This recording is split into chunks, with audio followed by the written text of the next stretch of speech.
To a point that Josh brought up, though, right now that we've sort of pushed past, the understanding of the spotlight in general, there is a common problem that happens when people begin to run games, which is that you are always going to have a favorite player and a favorite character. Yes. A little known secret I'm going to share with you. Every GM does this, and if anyone tells you otherwise, they're fucking liars. Every single GM has a favorite character. Every single GM has a favorite player.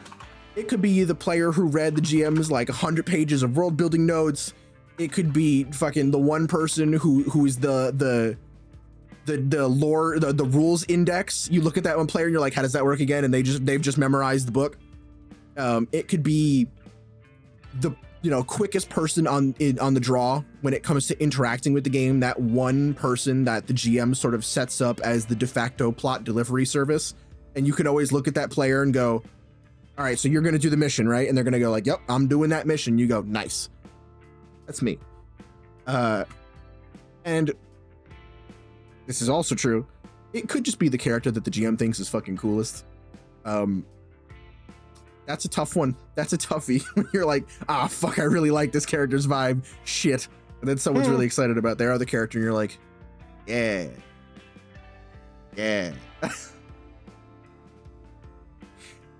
I try not to do this. This is a sad admittance. I've definitely had that where certain characters that people have made, I'm like, yes, that shit, that's the coolest shit. I can't wait to figure out what that's about. And then other players have given me stuff and I'm like, what the fuck am I gonna do with this? Oh, you mean like giving you a good like backstory idea or something like that, and you just don't know how to work it in or like what to actually do with it. Like it's like, if you're playing Cyberpunk, for example, right, and everyone's doing their Street Samurai and their Netrunner and all this shit, and then you have the weird pothead super zen naturalist person who doesn't have any chrome and won't have any chrome, and you're like, you're talking about the other direction. Yeah, we're like, what the fuck do I do with this? You're saying when somebody gives you like something that's just so far afield that you can't even, yeah, I've got it both ways. I've had yeah I don't know what to do with this from a story perspective. I just don't know what I'm looking at. And then I've had did you just really want to make a vampire in VTM and we're just playing Mad Max? Shadowrun? Yeah, like, is that what we're doing right now? It's never fun, but it is a thing. It is a thing that happens. And if you ever feel like you're not the GM's favorite specialist little boy or gal or individual, that sucks. And I think the only way to really cure this problem is that you as a GM just need to know that you need to maintain a healthy distance from the character in the narrative. Well, I think there's two. Depends on which side of the table you're on, right? Because if you're the player who often makes a character that it seems like the GM is just not biting, then my response to you is, okay, when you go to make your character or come up with your idea, ask the GM a bunch of questions and try and really latch on to the premise that the GM is giving you, right? So if the GM is like, we're going to play, Blades in the Dark. And the GM is like, your characters are scoundrels, they're villains, thieves, murderers, whatever. They're not good people, right? And you're in the town of Duskwall that's really corrupt and fucked up. If you as the player go, I'm going to make a pacifist priest, your GM's going to be like, no. Not going to work. Let's workshop your idea. okay, and then you as the player, and then the GM could be like, all right, what part of this are you attached to? And the player goes, well, I'm kind of attached to the idea of them being a pacifist. And the GM goes, all right, well, that's a little tricky with Blades in the Dark. How about this? Instead of a full-blown pacifist, they have a kind of fucked up psychology about how they justify their violence, right? They look at themselves as a pacifist because they don't hurt what they qualify as innocent people, but they have a weird way of justifying hurting who they want to, right? And then you're getting into a much more Blades in the Dark character because they have some sort of very fucked up sense of like justice or morality or whatever. And now it's like, now we can make that work, okay? On the GM side of things, if you have a player who's constantly not giving you things to work with, they're making the pacifist character in D&D, for example, or the Blades character, as I was just saying, you as the GM, one, try to encourage, be like, okay, do what I just said, and like encourage them to be like, all right, what if we did this or that? The other thing is take the thing that they're doing and come up with some interesting conundrums around that problem, right? So the pacifist priest character in Blades, put them in situations where the pacifism is just gonna get them fucked over. Like they have to do something, you know what I mean? Like put them in a rock and a hard place type situations, and really just take whatever they are giving you and concoct scenarios. And then hopefully you only have to do that a couple of times until the player then starts to bite themselves a little bit more naturally. You know what I mean? And then it will be easier to move the spotlight onto them more consistently, more naturally. Because ultimately that kind of a character, I don't know what the fuck to do with this, is like it takes two to tango, right? Like it's a problem on both sides. You have to contend on both sides of the table. It's not only the player's fault. It's not only the GM's fault. You know what I'm saying? No, yes, 100%. I really appreciate that you added that insight on the player side, because I didn't even think about that. I've seen it happen. I'm sure you have. I think genuinely it's because I run into that problem because I am always like, I want to deeply ingrain my character as into the lore as possible, because that's what I was just about to say, actually. You specifically often end up being the favorite player in my game because you almost inevitably will have the character idea and then will latch the roots of the setting stuff into the character and tie them in a knot so intrinsically that you can't pull one from the other. You know what I mean? Yeah.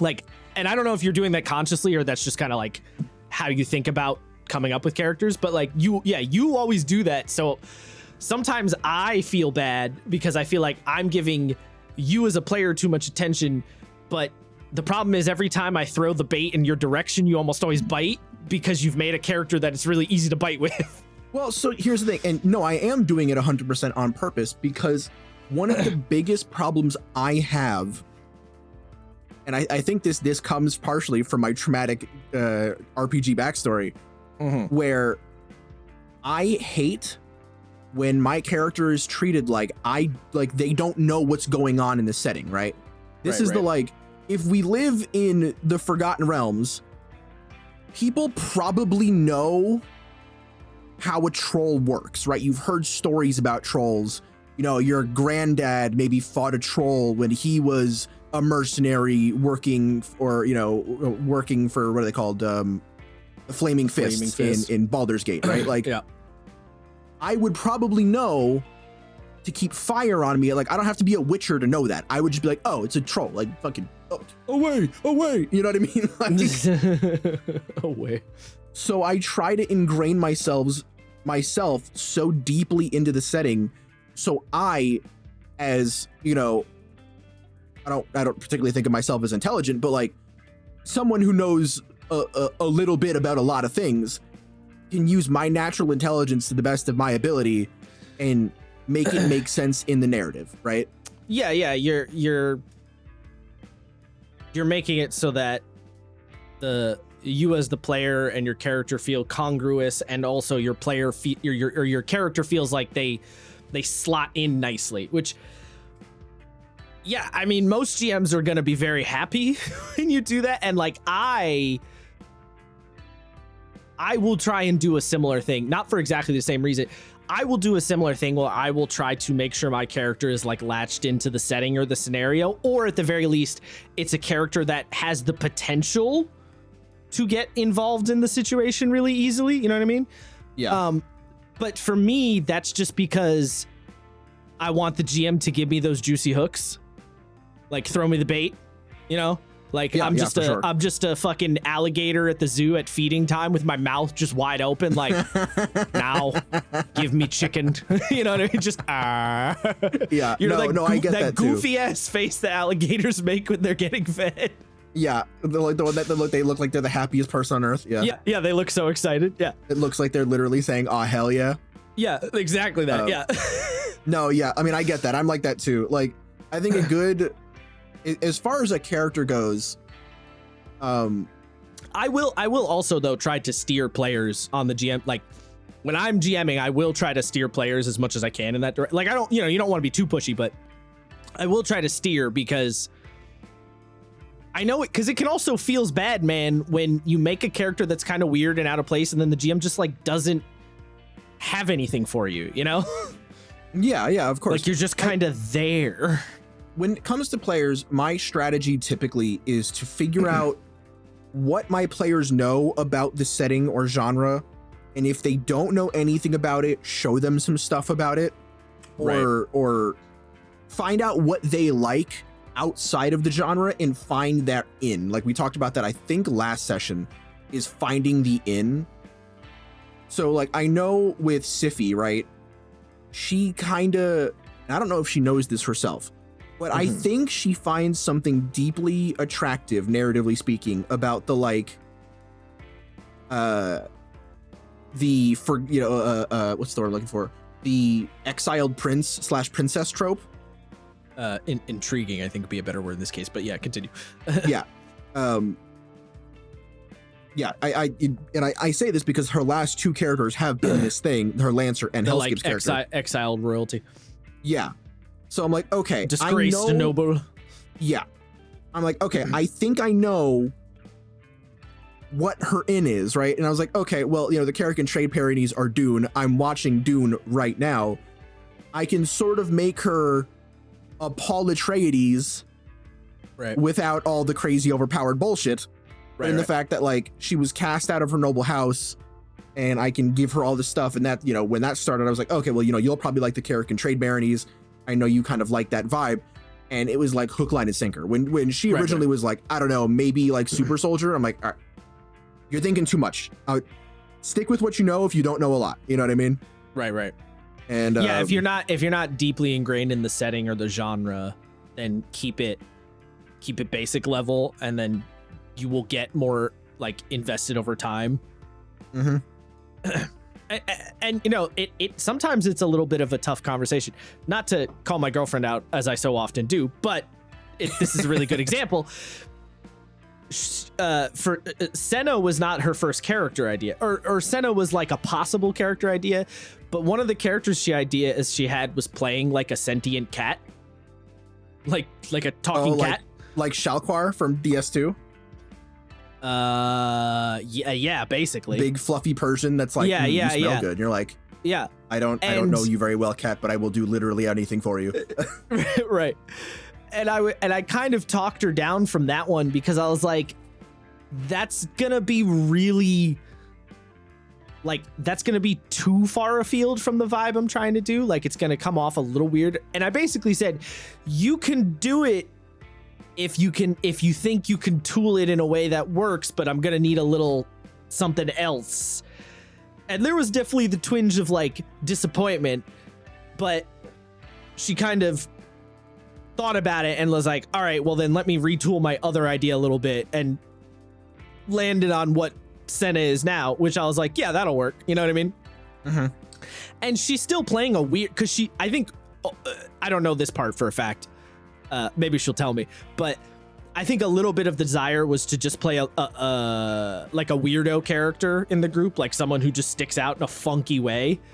Yep. Which she I am still very is. familiar with those.